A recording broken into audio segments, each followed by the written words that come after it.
Wow, Slick Rick, the pioneering, trailblazing rapper, is about to release his first album since 1999. This was announced through Mass Appeal Records, that's Nas's label, and they basically announced a rollout of several rap artists who are going to be releasing new projects in 2025 through Mass Appeal. That includes Nas and DJ Premier, a collab there, that should be interesting, Ghostface Killah, Mobb Deep, Raekwon, De La Soul, Big L, and then they said a surprise guest of honor.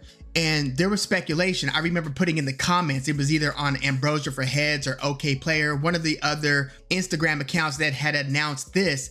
There was speculation on who this guest of honor album was going to be. And I said in the comments, is this going to be Slick Rick? I forgot what the wording was in the post that told me Slick Rick. It wasn't as obvious as something like The Adventures of or something like that. That would have made it a slam dunk. But Slick Rick releasing a new album in 2025, that's something interesting. You know, he just turned 60 years old and he's had very little output for a rapper as significant and as impactful as he has been. Like, this is really one of the greatest rappers of all time, and that's not an exaggeration. Like, I keep my own GOAT list. I'm sure a lot of you do too.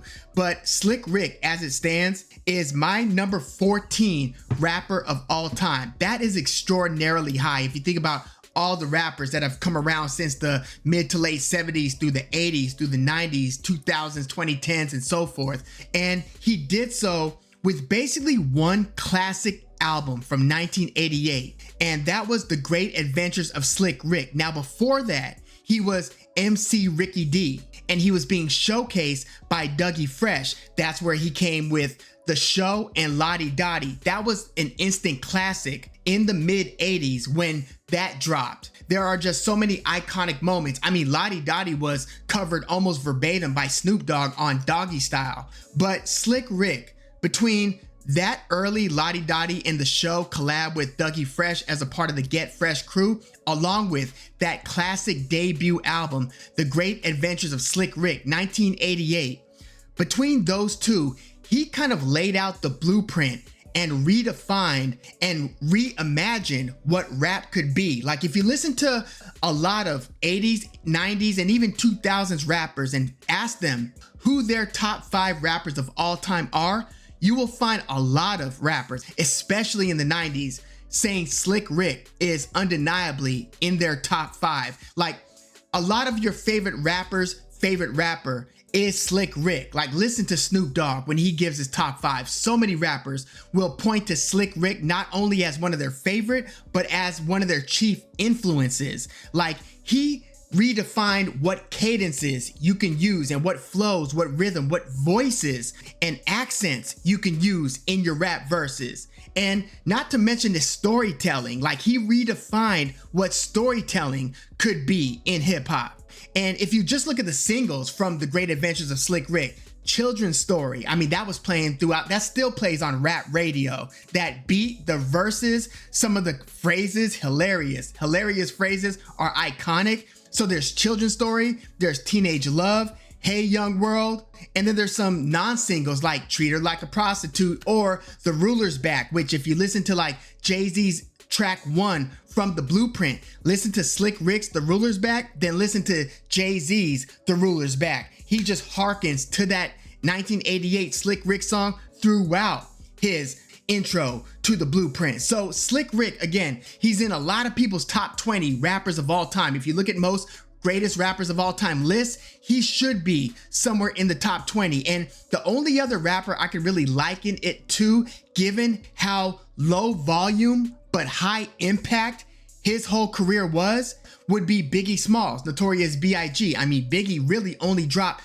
2 albums in his entire career. Yes, he had some great features. Yes, they did release some stuff through Bad Boy after he passed away. But by and large, Biggie's career was across 2 albums. And he also did have that Junior Mafia group project as well. And he did, again, feature-wise, have some of the most poignant moments on like Puff Daddy's No Way Out 1997 album. But Biggie Smalls has such little volume but song by song, verse by verse, such outsized impact that he finds his way into a lot of people's top 10 rappers of all time. Slick Rick is a little bit similar. I can't think of too many rappers that are like that. I mean, there are a lot of rappers that are very low volume and still high impact. Big Pun, Big L. There are a lot of rappers that like passed away too soon, but the impact that Slick Rick had on future generations is just so immense. And when you think of how little output he had. Now, he dropped albums after The Great Adventures of Slick Rick, like 3 years later. He had The Rulers Back in 1991, but keep in mind, this was recorded when he was like going through a trial, an attempted murder trial, which read the story on that. He was basically being extorted by his cousin that his mom had hired to be his like security or something, like bodyguard. His cousin ended up extorting him, threatening him, bullying him. I think Slick Rick found like bullet holes like in his house, and I think the guys threatened to kill him and his mom, things like that. So Slick Rick started to carry heat, and they crossed paths in front of, I think it was like near Slick Rick's home. He saw his bullying, extorting cousin nearby, fired some shots, and he ended up going to trial for that. He ended up doing, I believe, like 5 years or something. So when you think about what impact that does to a rapper's career, I mean, like look at T.I. Like after he dropped his biggest album, he did like a year and some change in prison, and his career never fully recovered from that. So it doesn't take much incarceration wise to ruin a rapper's career. So Slick Rick is recording his second album, The Ruler's Back, while he's about to get sentenced, basically. And that album, although it did better on the Billboard charts, but Billboard didn't really treat rap well. I mean, rap didn't sell like it sells in more recent eras in the like late 80s, early 90s. Rap wasn't selling that well. Like you had to be like MC Hammer to be #1 as a rapper on like the Billboard 200. So things have changed a lot since the late 80s, early 90s. But The Ruler's Back, it didn't have the same critical reception as the classic, The Great Adventures of Slick Rick. After that, his next album was literally called Behind Bars. This is 1994. It had very lukewarm reception. It wasn't a very good album, quite frankly. But I mean, he recorded that album while on work leave from prison. So, I mean, just think about the mental space that you need to kind of be in artistry wise to get your best work done. Not everybody works well in any environment, and I can only imagine how much this incarceration impacted his ability to be super duper creative. Like he, creativity wise, not only style wise, like he came into the game with his boy Dana Dane, and Slick Rick is from London, England. Like he moved to New York like early in his life, but he kind of has a British accent, and Dana Dane isn't from London, but picked up on that same accent, and they were the Kango crew. So style wise, the iconic eye patch, Slick Rick was like blinded in one eye. I think he caught like glass or something in his eye, messed up his vision in one eye. So he rocks the eye patch. He had the iconic chains, and just his whole look was so different from the norm. So trailblazing wise, style, again, his style of MCing, like a lot of MCs were like, yo, in the place to be. Like think about KRS-One's flow and his voice, his approach to the mic. Or think about like Chuck D from Public Enemy and his style. Bass, how low can you go? Death Row, what a brother know. Once again, back is the incredible. Slick Rick was on some like, here we go. And just like a very almost delicate style of rapping, or another way of describing it, Slick Rick often sounds like he's yawning through a verse. And even placing your words in a way where you've got enough silence between phrases and between words where it creates this whole other dynamic. Slick Rick was so game-changing in more ways than you could imagine when it comes to how rappers were rapping before he came along, and how much versatility and how much there was almost like this new big bang in rapping styles after Slick Rick. He had that big of an impact. So he drops Behind Bars in 94, and then he gets out of prison. I remember he was interviewed for that documentary. It was a Def Jam Russell Simmons documentary called The Show in 1995. The soundtrack had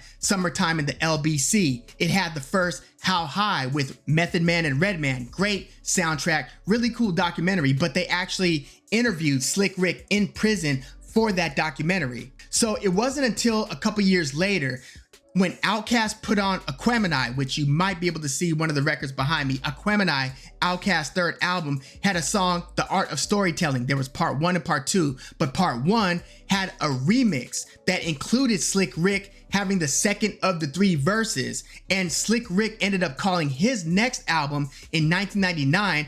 Aquemini dropped in like September of 98, but in 99, Slick Rick released an album called The Art of Storytelling, and it's only fitting because, again, storytelling was one of his hallmarks. He changed the game when it came to storytelling. So he drops that album in 99, and I would say that that was probably his best album since his debut, The Great Adventures of Slick Rick. Let me know if you feel different. Like, you might think The Ruler's Back was better than the 99 album, The Art of Storytelling, but yeah, this news about a Slick Rick album coming out in 2025, this isn't one of those vet rappers like KRS-One, Master Ace. There are a lot of rappers that stay active and still drop albums every couple of years. Nah, Slick Rick's career hasn't been like that, not to mention his whole drama going through like deportation. He was deported for some time and he's been fighting and trying to get a citizenship. Recently, he just gained his American citizenship. So now he's a dual citizen between England and the United States. So congrats to him on that. I know that he had expressed a lot of joy around that, and he's done a lot for the community.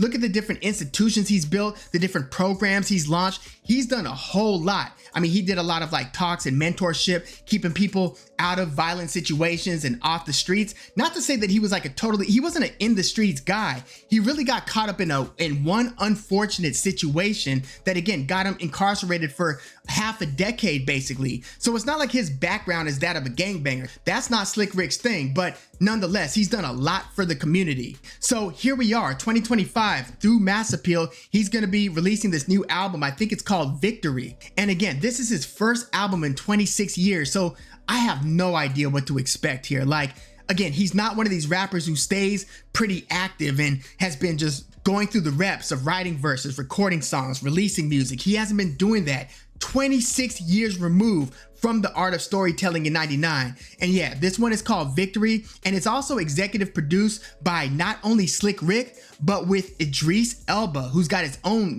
production company. And there's gonna be a 30-minute film that accompanies this album, and it's gonna be screened at, I believe, the Tribeca Festival. So yeah, they've got a whole press release plan backing this album. So I think that there's gonna be a good amount of attention placed towards the album. I just hope he's got enough collaborators and enough people kind of overseeing the construction of this album, because I don't know where he is creatively. I don't know what his verses are gonna really sound like. I don't know if he's as sharp as he's been in past decades. Again, I have no idea what to expect. I know he's the least active out of all of these names that I've mentioned, and I know that a couple of the artists that I mentioned releasing albums through Mass Appeal this year, like Big L, he's been deceased since 1999. But like, I'm also interested in how they're gonna do the Mobb Deep album. Do they have a ton of Prodigy verses already recorded? The late Prodigy and De La Soul obviously lost Trugoy the Dove, rest in peace, a couple of years ago. But yeah, I'm really curious to see how this Slick Rick album, that's something you don't hear every day, man. A Slick Rick album is gonna come together, how it's gonna sound, what the production's gonna sound like, what his approach is gonna sound like.